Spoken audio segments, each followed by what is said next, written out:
तो दोस्तों, आज हम बात करेंगे एक बेहद संवेदनशील मुद्दे पर, जो बांग्लादेश की राजनीति और हिंदू अल्पसंख्यकों के साथ जुड़ा हुआ है। हाल ही में बांग्लादेश में इस्कॉन के वरिष्ठ सदस्य चिन्मय कृष्णदास को गिरफ्तार किया गया है। इस घटना ने बांग्लादेश के हिंदू समुदाय और इस्कॉन संगठन के बीच खलबली मचा दी है। लेकिन ये मामला सिर्फ एक व्यक्ति की गिरफ्तारी तक सीमित नहीं है, बल्कि यह बांग्लादेश की राजनीति, धार्मिक सहिष्णुता और हिंदू समुदाय की स्थिति पर बड़े सवाल खड़े करता है। क्या है इस्कॉन और चिन्मय कृष्णदास की भूमिका? लेकिन वीडियो में आगे बढ़ने से पहले इस वीडियो को एक लाइक करके चैनल को सब्सक्राइब जरूर कर लीजिए, क्योंकि यह आपके लिए 1 सेकंड का काम है, लेकिन इससे हमारी काफी बड़ी मदद हो सकती है। दरअसल इस्कॉन यानी international society for Krishna consciousness एक वैश्विक धार्मिक संगठन है जो भगवद गीता और वैदिक संस्कृति के प्रचार प्रसार में जुटा हुआ है। बांग्लादेश में इस्कॉन की मौजूदगी दशकों पुरानी है और हिंदू समुदाय के लिए यह न केवल धार्मिक आस्था का केंद्र है, बल्कि सामाजिक और सांस्कृतिक जुड़ाव का भी प्रतीक है।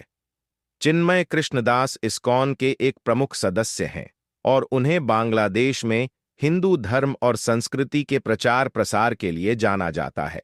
लेकिन उनकी गिरफ्तारी ने यह सवाल खड़ा किया है कि आखिर बांग्लादेश सरकार और इस्कॉन के बीच ऐसा क्या विवाद है जो इस स्थिति तक पहुंच गया। गिरफ्तारी का कारण क्या बताया जा रहा है? बांग्लादेश सरकार का दावा है कि चिन्मय कृष्णदास पर धार्मिक भावनाओं को भड़काने और सांप्रदायिक सौहार्द बिगाड़ने का आरोप है। हालांकि इस्कॉन और हिंदू संगठनों का कहना है कि ये आरोप बेबुनियाद हैं और दास सिर्फ धार्मिक प्रचार और सांस्कृतिक कार्यक्रमों के आयोजन में शामिल थे। यहां ध्यान देने वाली बात यह है कि बांग्लादेश में हिंदुओं की स्थिति पहले से ही संवेदनशील है। पिछले कुछ वर्षों में हिंदू मंदिरों और मूर्तियों पर हमलों की घटनाएं बढ़ी हैं। ऐसी स्थिति में चिन्मय कृष्णदास की गिरफ्तारी को लेकर हिंदू समुदाय और इस्कॉन समर्थकों का आक्रोश समझ में आता है। क्या यह मामला धार्मिक असहिष्णुता का है? बांग्लादेश में धार्मिक अल्पसंख्यकों, खासतौर पर हिंदुओं के साथ भेदभाव के आरोप लंबे समय से लगते रहे हैं। हालांकि बांग्लादेश सरकार अंतर्राष्ट्रीय स्तर पर यह दावा करती है कि वह सभी धर्मों को समान अधिकार देती है, लेकिन जमीनी हकीकत इससे काफी अलग नजर आती है। चिन्मय कृष्णदास की गिरफ्तारी को भी कई लोग इसी धार्मिक असहिष्णुता का हिस्सा मान रहे हैं। इस्कॉन समर्थकों का कहना है कि यह गिरफ्तारी जानबूझकर की गई है ताकि हिंदू समुदाय को दबाया जा सके और उन्हें अपनी धार्मिक गतिविधियां करने से रोका जा सके। इस पूरे मामले में राजनीति का एक गहरा संबंध नजर आता है। बांग्लादेश में हिंदू समुदाय को लेकर अक्सर राजनीति होती रही है। कई बार कट्टरपंथी ताकतें हिंदुओं और उनके संगठनों को निशाना बनाती हैं ताकि अपने वोट बैंक को मजबूत किया जा सके। बांग्लादेश में इस समय चुनावी माहौल भी है। ऐसे में कुछ लोग मानते हैं कि इस्कॉन जैसे संगठनों को निशाना बनाकर कट्टरपंथी संगठनों को खुश किया जा रहा है। इस घटना ने भारत में भी गुस्से की लहर पैदा कर दी है। भारत ने हमेशा बांग्लादेश में धार्मिक अल्पसंख्यकों की सुरक्षा की बात उठाई है। यह देखना दिलचस्प होगा कि क्या भारत इस मामले में हस्तक्षेप करता है या नहीं। यह मामला केवल चिन्मय कृष्णदास तक सीमित नहीं है। यह सवाल उठाता है कि क्या बांग्लादेश में हिंदू और इस्कॉन जैसे संगठन सुरक्षित हैं?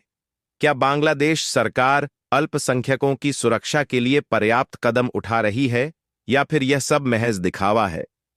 चिन्मय कृष्णदास की गिरफ्तारी और इस घटना के पीछे की सच्चाई बांग्लादेश की अंतर्राष्ट्रीय छवि पर भी सवाल उठाती है। प्रधानमंत्री शेख हसीना की सरकार ने हमेशा दावा किया है कि उनका देश सभी धर्मों के लिए सुरक्षित है और वहां धार्मिक सहिष्णुता का पालन किया जाता है। लेकिन ऐसी घटनाएं इन दावों को कमजोर करती हैं। अंतर्राष्ट्रीय समुदाय, खासकर मानवाधिकार संगठनों ने बांग्लादेश में धार्मिक अल्पसंख्यकों की स्थिति को लेकर पहले भी चिंता जताई है। अगर ऐसे मामलों में न्याय नहीं हुआ तो यह न केवल बांग्लादेश की छवि खराब करेगा, बल्कि क्षेत्रीय राजनीति को भी प्रभावित करेगा। भारत और बांग्लादेश के संबंध पिछले कुछ वर्षों में मजबूत हुए हैं। व्यापार, सुरक्षा और सांस्कृतिक आदान प्रदान में दोनों देशों ने सहयोग बढ़ाया है। लेकिन अगर धार्मिक अल्पसंख्यकों के साथ ऐसा भेदभाव जारी रहता है तो यह रिश्तों में तनाव पैदा कर सकता है। भारत की जनता और हिंदू संगठनों का दबाव सरकार पर बढ़ सकता है कि वह बांग्लादेश सरकार से इस मुद्दे पर कड़ा रुख अपनाए। इसके अलावा भारतीय मीडिया में इस मुद्दे को उछाले जाने की संभावना भी है, जिससे दोनों देशों के बीच गलतफहमी बढ़ सकती है। इस्कॉन एक अंतर्राष्ट्रीय संगठन है और उसके समर्थक दुनिया भर में फैले हुए हैं। इस्कॉन के प्रवक्ता पहले ही इस मामले को लेकर न केवल बांग्लादेश सरकार बल्कि अंतर्राष्ट्रीय मंचों पर भी आवाज उठाने की बात कह चुके हैं।